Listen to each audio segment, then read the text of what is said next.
kita bahas Roy Suryo lagi nih. Makin kelihatan bego.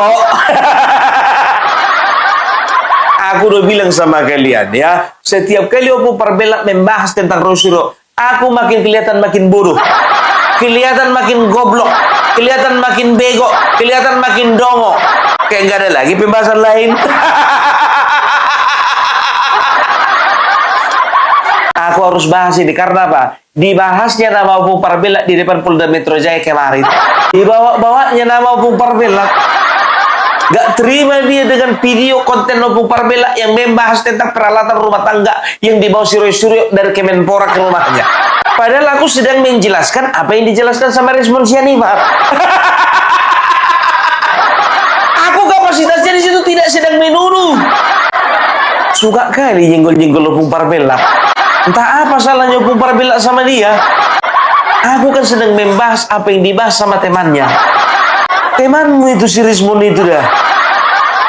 Tapi sebelum masuk ke situ biar tahu kalian, yang namanya Bang Ade Darmawan, salah satu lawyer pelapor kasus ijazah ini, biar tahu kalian, makin lama makin ngamuk dan saat ini dia nggak mau tahu. Yang penting Roy Suryo ditahan.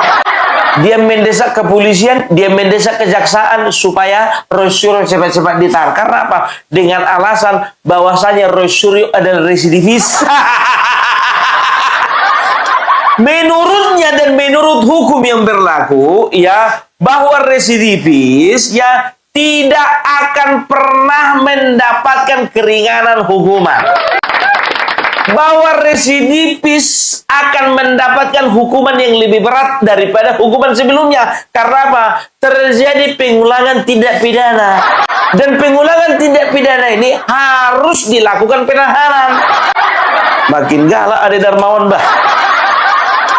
Tapi tahu enggak kalian, segalak-galaknya Ade Darmawan masih sempat-sempatnya dibeli panci. Masih sempat-sempatnya dia beli panci. Dibawanya panci itu ke studio TV. Tadi satu kan udah pasti ya. Nah, dan saya ingin sampaikan adalah hari ini kita akan membawa ini.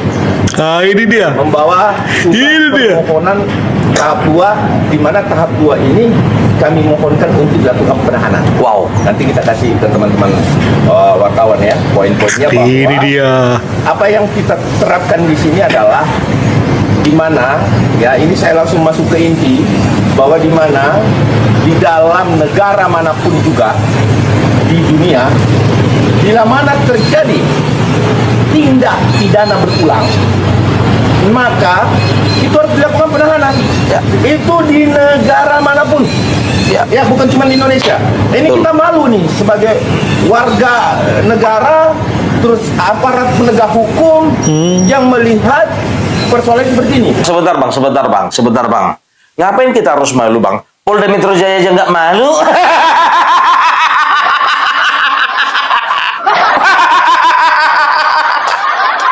Polda Metro Jaya aja nggak tahu malu, Bang. Lama kali proses ini bergulir. Ngapain kita harus malu? Kejaksaan juga nggak malu, Bang. Cepat mau dibilang, Bang, Indonesia, Bang. Indonesia. Kecuali kalau abang ngomong di negara Belanda, baru cocok. Polda Metro Jaya, Kejaksaan Tinggi, tolong dengarkan ini. Pertanyaannya kemudian timbul, ya, apa sih pidana berulang? Ya, pidana berulang bisa dilakukan pada saat sudah ditetapkan sebagai tersangka. Yang lebih parahnya lagi adalah saudara Roy Suryo adalah mantan narapidana yang notabene melakukan tindak pidana berulang dengan kasus sejenis. Kasus sejenis itu apa? Ini dalam benak seluruh APH, seluruh aparat penegak hukum, pengacara, jaksa, kemudian kepolisian, bila APH ini berpikirannya lain, saya pun tidak mengerti. Betul. Apa yang ada di dalam benak para APH ini? Kalau kita pengacara mengaku APH, kalau kita jaksa kita mengaku APH, kalau kita kepolisian juga mengaku APH, bahwa pidana berulang itu adalah tindak pidana yang dilakukan sejenis dan itu wajib ditahan. Residivis itu harus ditahan. Iya. Kenapa? Karena mengulangi perbuatannya. Nah, pertanyaannya, apa yang dilakukan Bapak Suryo ini, Mas Suryo ini? Apa yang dilakukan? Yaitu penghinaan juga kan kemarin. Iya. Penghinaan kan? Iya. Penahanan enggak? Dilakukan kan? Penahanan. Nah, itu message yang pertama highlight bahwa dilakukan pidana berulang, dua, wajib dilakukan penahanan. Dengarkan kau itu Roy Suryo, pidana yang kau lakukan adalah pidana berulang. Karena apa? Karena sama pidananya. Kecuali pidana kedua, kau contohnya melakukan pidana yang lain. Contohnya, kau mencuri sapi kurban contohnya. Sapi diikat di pohon, dijaga sama 3 orang pemuda, hilang. Ternyata kau mencuri. Ini contoh. Mencuri sapi kurban. 2 kali kau berdosa. Berdosa kau terhadap negara karena kau sedang melanggar hukum. Yang kedua, berdosa kau sama yang ngasih kurban.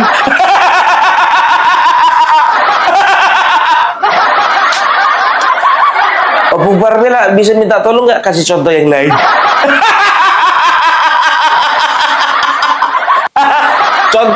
Contoh yang lain misalnya, kau itu terlibat dengan kasus jual beli titik MBG. Dadan ngasih kepercayaan sama orangnya ngasih kepercayaan sama kau. Kau ngasih tunjuk titiknya di sini. Uang tunjuk 1 titik 300 juta. Dapat kau lah misalnya bisa ngasih kok 4 titik berarti 1,2 miliar. Berarti terjadi persekongkolan antara kau dengan si botak. Itu pidananya nggak berulang. Beda.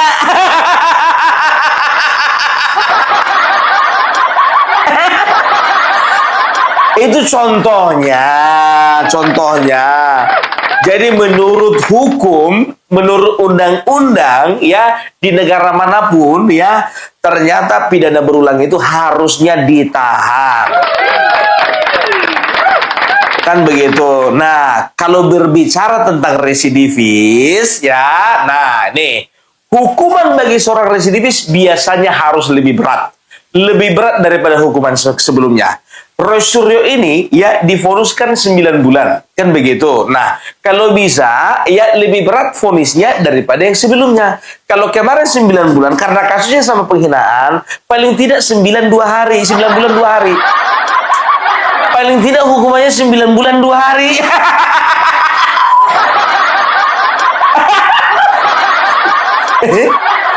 Enggak bercanda. Hukuman apa itu Opung Parvela? Masa naiknya cuma 2 hari? Ya, jadi kita perlu tahu dulu ya, residivis itu seperti apa. Kita dengarkan. Kamu baru bebas dari sanksi pidana, namun berbuat tindak pidana lagi, hati-hati. Kamu dapat dihukum dengan sanksi yang lebih berat lagi. Apa alasannya? Kita bahas. Halo Sobat Hukum, hari ini kita bahas mengenai pengulangan tindak pidana. Pengulangan tindak pidana atau yang dikenal dengan residivis itu diatur dalam pasal 23 Undang-Undang Nomor 1 Tahun 23 tentang Kitab Undang-Undang Hukum Pidana. Pengulangan tindak pidana berbeda dengan pengulangan tindak pidana yang dimaksud dalam KUHP lama.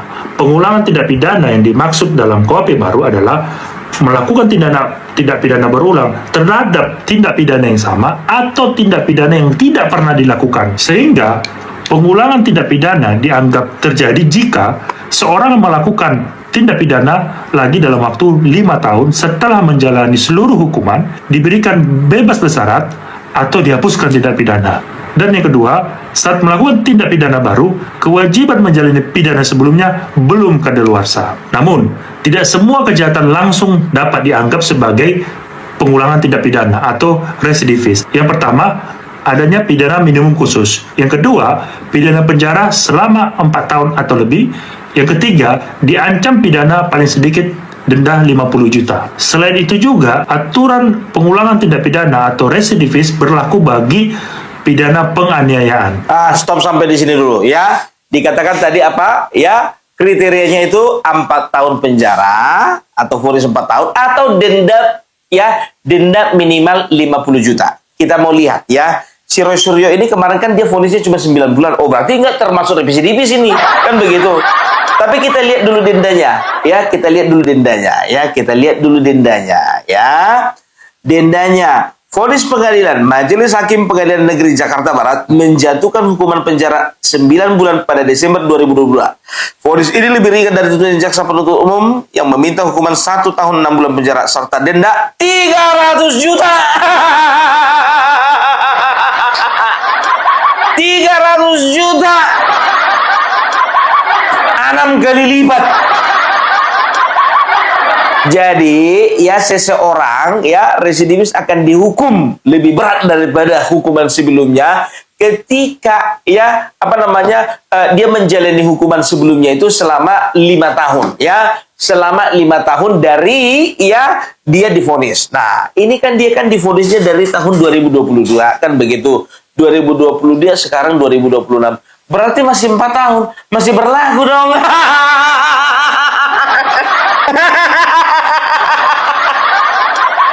Pak Kejaksaan, tahan!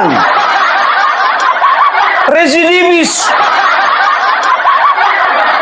Aku membacakan apa yang kubaca. Kan begitu, ini bukan pendapat Opung Parbelak. Dan aku minta maaf ya. Aku minta maaf ya, apakah tindak pidana berulang ini ya berlaku hanya untuk pidana yang sama atau juga pidana yang berbeda? Contohnya, apakah ketika pidana pertama kemarin dia melakukan penghinaan, yang kedua ya dia melakukan tindak pidana pencurian hewan kurban? Apakah itu juga bisa dikatakan tindak pidana berulang? Tolong kasih penjelasannya di kolom komentar.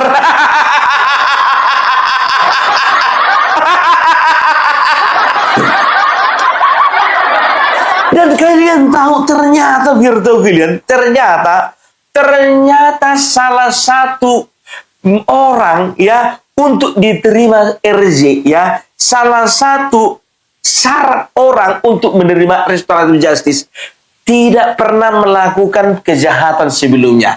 Artinya apa? Artinya seorang residivis tidak boleh menerima RJ.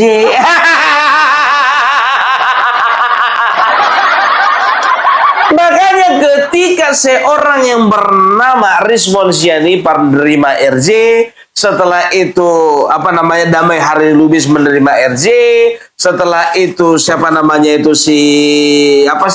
Egy Sujana menerima RJ ya. Aku nggak tahu ya apakah ini yang memicu ya Roy Suryo ini makin hari makin galak karena apa? Dia tahu nggak bakalan bisa restoratif justice. Karena dia seorang residivis.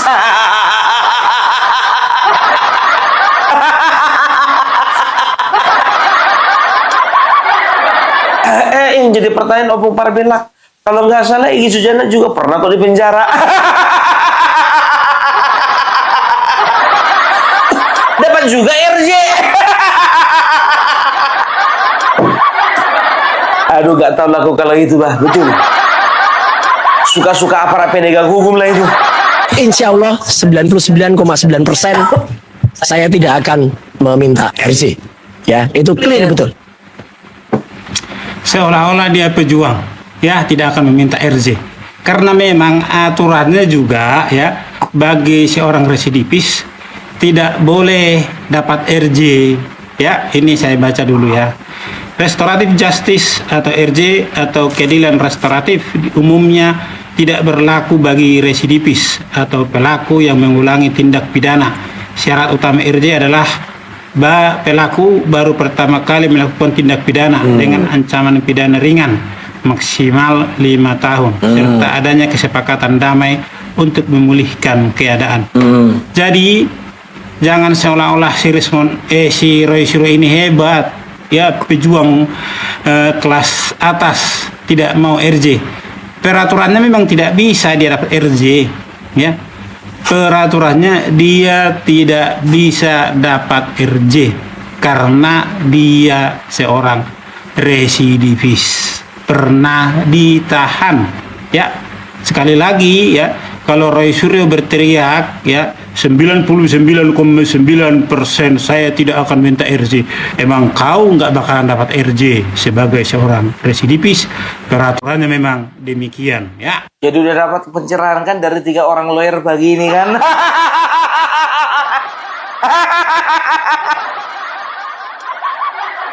Jadi tolonglah Pak, ya bapak-bapak di kejaksaan, kalau memang betul-betul P21 Pak, cepat-cepat ditahan Pak. Kenapa Pak? Ada yang mengganjal? Siapa? Nanya Pak, nanya. Yang ganjel siapa Pak? Bapak, nggak usah disembunyikan Pak, lama-lama juga ketahuan. Yuk, semangat yuk untuk bapak-bapak di Kejaksaan Tinggi yuk.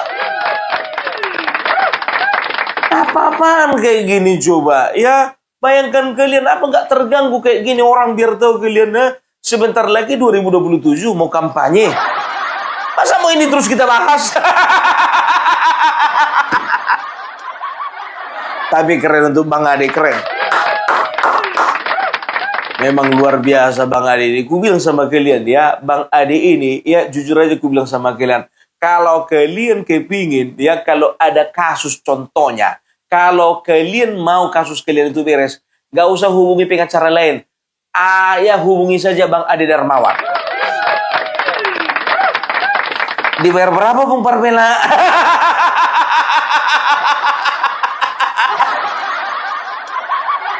Aku nggak dibayar berapa-berapa. Enggak, ya jujur biar tahu kalian. Selain orangnya profesional, dia orangnya juga loyal. Dan juga orangnya tahu kalian royal. Kenapa bilang? Coba bayangkan kalian, nggak mikir-mikir dia ngeluarkan uang untuk beli panci. Tapi jujur ku bilang, beliau adalah salah satu pengacara yang terpercaya. Terserah kalian, aku mau iklan terserah kalian ya. Pokoknya kalian hubungi saja Bang Ade Darmawan. Nomor HP-nya mana Bung Parbelang? Japri sama gua. Biar dapat komisi. Ya iya dong. Komisi itu perlu. Nah, ya jadi bisa dikatakan ya bukan hanya beliau ya yang mendesak supaya Roy Suryo ditahan. Sebetulnya relawan kemarin sudah bersuara juga ya supaya mendesak ya kejaksaan untuk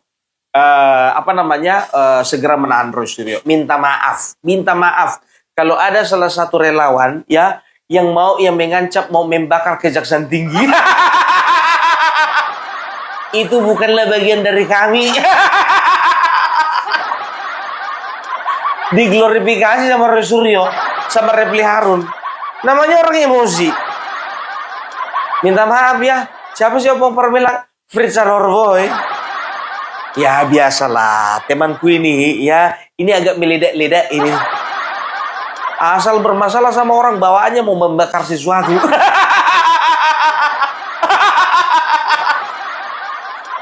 Kemarin aja di Polda cuma gara-gara dimintain parkir dia keberatan dia. Diviralkannya parkir di Polda itu. Tapi nggak apa-apa lah. Inilah yang dinamakan perjuangan. Perjuangannya sendiri.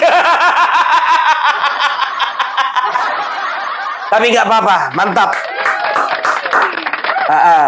Ya kita lihat aja misalnya kalau marah Kejaksaan Tinggi contohnya sama Fritz Alorboy, dia siap kok untuk minta maaf.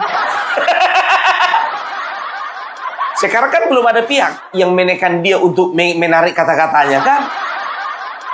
Kecuali dari Kejaksaan Tinggi menyurati Fritz Alorboy supaya menarik kata-katanya yang mau membakar Kejaksaan Tinggi. Baru kita tunggu klarifikasi, nggak apa-apa. Itulah saking emosinya. Saking emosinya, karena apa? Ini manusia, Roy Suryo tiba dan lain-lain itu nggak ditahan, kan begitu. Padahal bukannya bilang apa, nggak tahu aku ya, entah gara-gara Roy Suryo tahu bahwasanya residivis nggak bakalan bisa terima RJ, makanya dipengaruhi lah Siti Pak, Rustam Effendi, Rizal Badila, Kurnia, nggak tahu biar sama-sama berjuang. Maksudnya bukan apa, ya biar adanya kawannya. Yang lain-lain itu yakinlah kalian ya. Yakinlah kalian. Apalagi yang udah pada tua. Berpikir itu. Aduh, masuk penjara. Gimana nih? Repot urusannya nih. Ya. Nah, ya jadi mereka sekarang biar tahu kalian saling lapor. Rismon laporkan Rosario, Rosario laporkan Rismon. Biasanya melaporkan Rismon karena apa? Karena katanya melakukan penipuan. Kan begitu. Rismon katanya akan melaporkan Rosario. Nggak tanggung-tanggung, bukan cuma ke Polda Metro Jaya, ke KPK.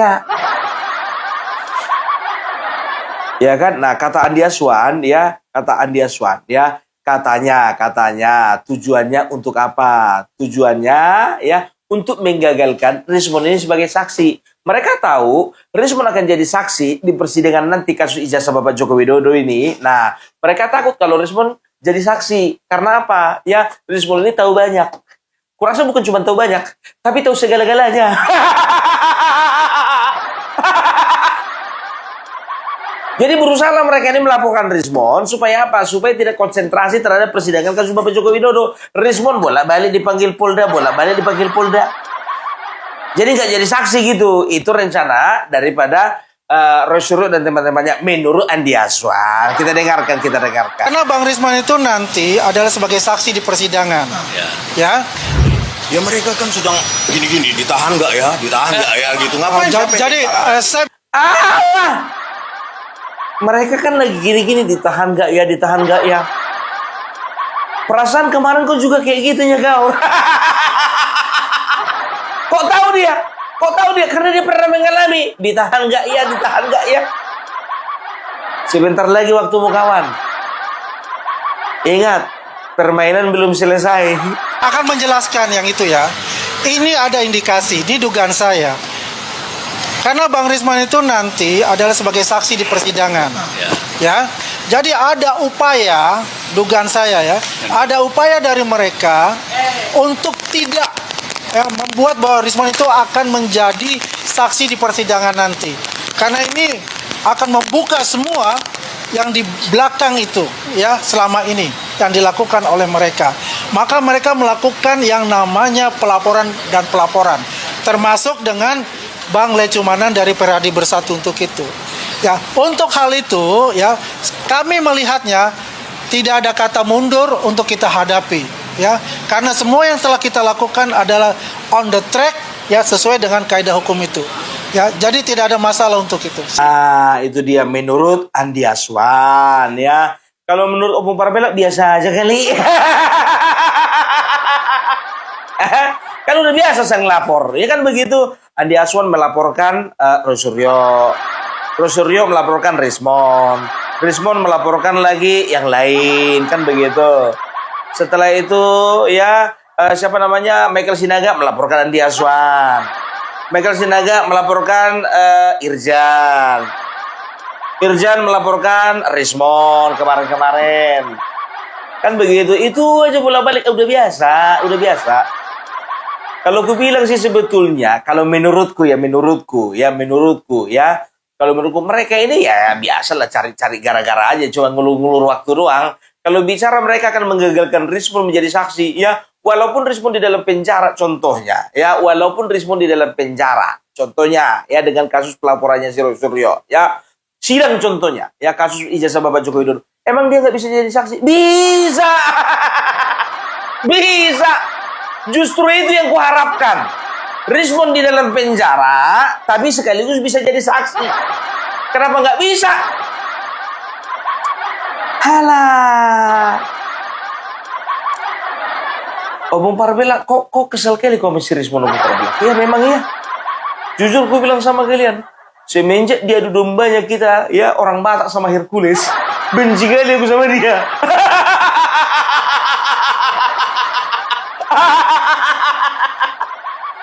Hercules, kutunggu kau di Tanah Batak. Padahal kayak yang di Rosario bukan di Tanah Batak dia, di Kuningan dia. Coba kalau sempat Hercules datang ke Tanah Batak, dia di Kuningan. Apa nggak kurang ajar itu? Bilang dulu sama Joko Widodo, hah? Ada nggak darah yang tertumpah untuk negara ini? Bebeknya ini, muncungnya ini.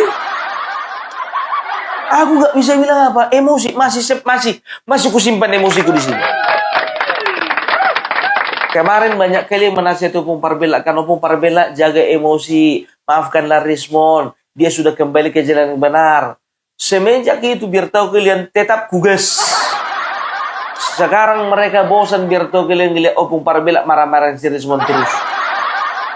Udah aku bilang sama kalian, siapapun orang yang kemarin terima RJ 3-3 itu, satu pun nggak ada yang bisa dipercaya.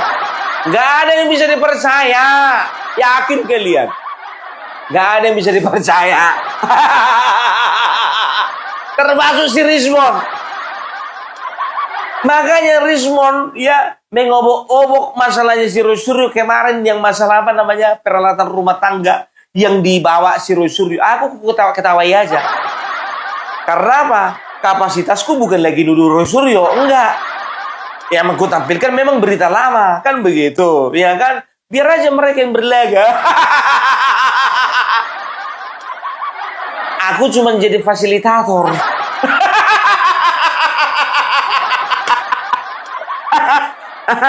Aduh, Roy Suryo berapa nomor HP-mu? Udah kayak gitu biar tahu kalian, si Rismon didorong-dorongnya Lidenetti untuk melaporkan Roy Suryo ke KPK. Lu juga punya cacat di masa lalu. Dan ini Kak, tolong Kak, laporkan ke KPK Kak. Ya, nanti kita Itu buat adalah laporan ke KPK ya, Pak Andi. LHP Ya. BPK kok dasarnya. Kerugian negara harus dipertanggungjawabkan. Udah lewat kasusnya itu, udah lewat. Roy Suryo bilang udah ingkrah. Kalau mau melakukan setiap langkah-langkah, nggak usah omong besar, jangan cuma bacot doang. Laporkan ke KPK, Kak, laporkan Pak. Siapa lu? Orang udah berkekuatan hukum tetap. Opung Parbella tidak sedang membela Roy Suryo, tidak ya. Nggak sedang membela, enggak sedang membela Opung Parbella, enggak. Cuman memang betul-betul ya, Rismon ini pun juga nggak bisa dibela. Aduh, mau tahu kalian ya? Ini nih, Roy Suryo menyebut nama-nama Opung Parbella. Sudah mempengaruhi orang lain untuk membuat tujuan yang sama nih. Ada dari Mak Lampir, ya, ada dari si Thoyib Fanani, bahkan Thoyib Fanani, Ketua Ceboker Nusantara, secara tidak sopan datang ke Jogja dan menunjuk-nunjuk di depan rumah saya, ya, kemudian nunjuk, oh, ini jangan-jangan ini antena. Enggak. Gitu. Gayanya begitu, padahal maksudnya menuduh. Padahal antena rumah saya itu sudah ada sejak sebelum tahun 2000. Kemudian tidak hanya satu rumah saya yang didatangi, 2 rumah saya didatangi. Ya, jahat banget ini. Padahal dia juga sebenarnya mendatangi, kalau dia mau, ternyata dia mendatangi juga rumah sakit milik almarhum ayah saya yang kami kelola sekarang. Jadi itu kenapa saya MKes ya. Kami mengelola rumah sakit, namanya Rumah Sakit Jiwa Puri Nirmala. Kalau dia mau sebenarnya dia tinggal masuk saja. Saya terima sebagai pasien VIP, gratis. Ya, dia nggak masuk, dia cuma di luar. Ada ambulannya, dia hanya di luar nunjuk. Ini kan jahat banget orang ini. Bahkan mengambil keterangan dari orang-orang dan ngambil, dipilih, diedit mana yang merugikan saya. Misalnya dia pilih yang merugikan tuh, oh yang saya kemarin Idul Adha nggak ke Jogja. Iya, karena saya Idul Adha korban itu di Jakarta. Dia pilih itu sebagai diksi yang menyelesaikan. Kemudian mengatakan, oh dulu bapaknya Rama ini anaknya nggak pernah keluar rumah. Memang kalau saya di Jakarta kan yang memang nggak di Jogja. Jadi orang namanya Thoyib Fanan ini jahat banget. Kemudian ada juga orang namanya ini Parbella ini. Ya, ini juga mengglorifikasi hal yang sama. Jadi ini bukti bahwa apa yang dilakukan oleh si Rismon itu sudah mempengaruhi orang lain. Udah kalian dengarkan nama Opung Parbella dibawa-bawa juga.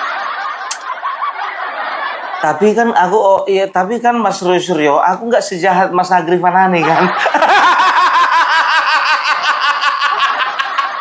Aku nggak sampai datang ke rumahmu kan. Nggak sampai aku kontenkan depan rumah sakit jiwa kan. Peace dong, peace. Peace dong, peace. Masa sih Mas Roy Suryo nggak ingat waktu kita foto bersama? Aduh, tapi ya itulah dia, ya. Apapun ceritanya, ya. Ini orang memang betul-betul menurut hukum, menurut Pradi Bersatu, menurut masyarakat segera ditahan. Supaya apa? Supaya jangan kejadian terulang lagi. Mas Agrifanani terpancing lagi untuk ke rumah Mas Joko Roy Suryo. Jangan lagi Mas Agrifanani terpancing lagi datang ke rumah sakit jiwa. Kalau nggak ditahan ini terpancing terus mau ke sana, terpancing terus mau ke sana. Kan bisa repot itu Nusantara. Apalah kerja ketua kami ini rajin kali ke rumah sakit jiwa. Padahal dia mau konten kan begitu. Gak ada masalah sih Mas Roy Suryo, namanya konten. Maklumi aja lah. Sedangkan siapa namanya? Sedangkan si Rismon aja sama si Vitor Suryadi kemarin ya. Apa namanya sama siapa? Sama si Sentana TV ya. Pergi itu ke Pasar Pramuka. Pergi ke rumah Kasmujo. Pergi ke kuburannya ibunda daripada Bapak Joko Widodo. Dikasih tahu nggak mau nurut kan? Diledek-ledekin sama orang se-Indonesia, nggak mau peduli mereka. Sampai ke kuburan loh, coba bayangkan kalian. Ini baru ke rumahmu Mas Agrifanani. Lambok ya WA dia dulu dong gitu. Mas Agrifanani, kuncinya di bawah pintu ya. Kunci rumahnya di bawah pintu, di bawah alas kaki atau di pok bunga ya. Begitu. Sebagai seorang tuan rumah kan begitu kan. Kalau ada tamu, dikasih minum, dikasih makan. Anggap aja ya rumah sendiri.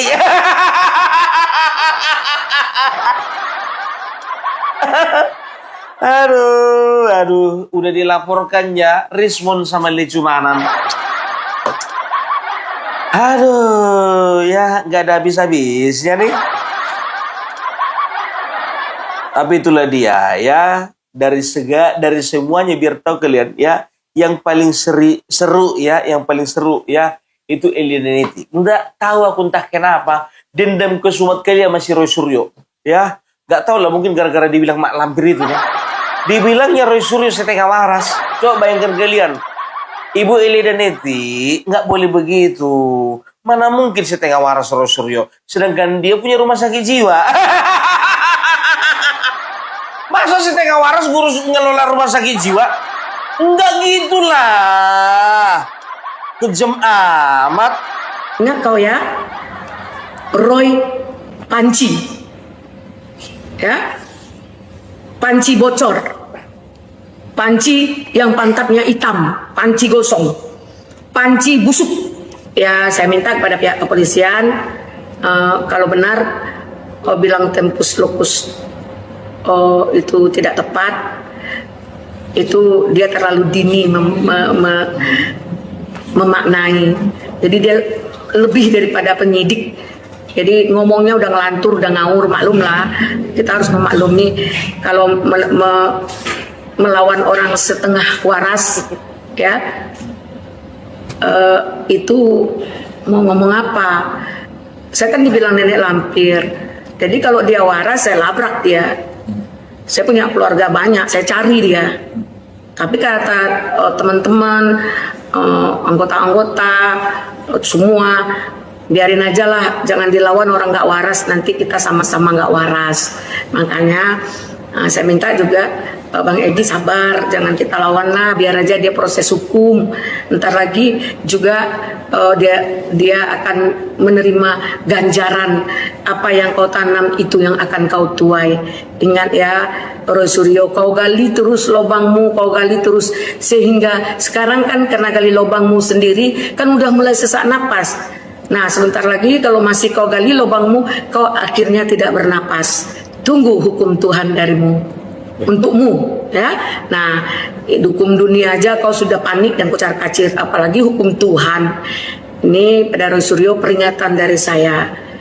Kau kurangilah bicara, ya. Udah lama kau berkicau-kicau. Bungkamkanlah mulutmu itu lagi sebelum dibungkam oleh Tuhan. Ini luar biasa kau ya. Kau tanamkan kebencian. Saya nggak apa-apa. Bagi saya nggak apa-apa. Kau mau ngomong apa, saya anggap aja orang nggak waras ngomongin saya. Ya kan? Itu aja lagi. Oh, wah itu seorang emak yang nggak ngerti hukum, kau yang ngerti hukum. Tapi saya selama ini memberikan edukasi terhadap klien saya berhasil, ya. Saya telah berhasil. Saya berhasil dengan Pak Egy Sujana, saya berhasil dengan Rismond, ya. Ya, ingat kau? Ingat kau. Dan saya berhasil mendoakan kau dibungkam. Tuh, belajar sama orang berhasil. Dengarkan ini Refli Harun. Belajar kok sama orang berhasil. Egy Sujana berhasil. Damai Hari Lubis berhasil. Tambah Rismond lagi berhasil. Refli Harun kok sebagai junior, banyak-banyak belajar sama senior. Jangan merasa pandai. Kau kan masih anak kemarin sore. Ahli tata negara menjadi ahli hukum pidana. Tapi nggak apa-apa lah. Yang namanya dunia adalah tempatnya belajar. Tapi ada dua. Belajar pintar dan belajar bodoh.